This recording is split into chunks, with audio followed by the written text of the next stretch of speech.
बातम्यांसाठी राष्ट्रगीत न्यूजला सबस्क्राईब करा आणि बेल आयकॉन प्रेस करा। 1 मे पासून पाणीपुरवठा बंद करण्याचा शिरोळकरांचा इशारा।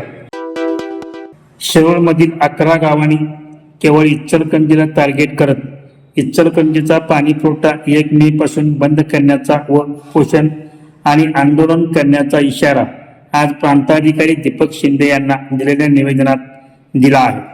पंचगंगा नदी प्रदूषणास केवळ इचलकरंजी टार्गेट नाही तर जयंती नाला, गांधीनगर, शिरोली MIDC, लक्ष्मी औद्योगिक वसाहत, पार्वती इंडस्ट्रीजसह पंचगंगा काठावरील अनेक गावे कारणीभूत आहेत।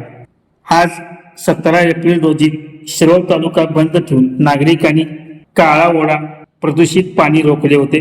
आता शासनाचे लक्ष वेधण्यासाठी 1 मे 2026 रोजी इचलकरंजीचा कृष्णा नदीवरील पाणीपुरवठा करणाऱ्या मजरेवाडी जाकवेलचा विद्युत पुरवठा विजा काढून बंद करण्याचा इशारा दिला आहे।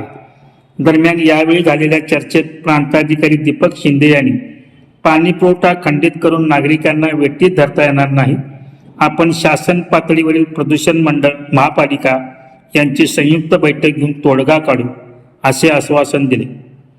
यावेळी दिलेल्या निवेदनात सुनील सावंत, ओमप्रकाश पाटील, तुकाराम कदम, श्रीकांत किनिगे, धनाजी चुडमुंगे, अप्पासो कदम, बंटी माळी, अंकुश पाटील, नागेश काळे, उद्धव मगदूम यांच्या सह्या आहेत।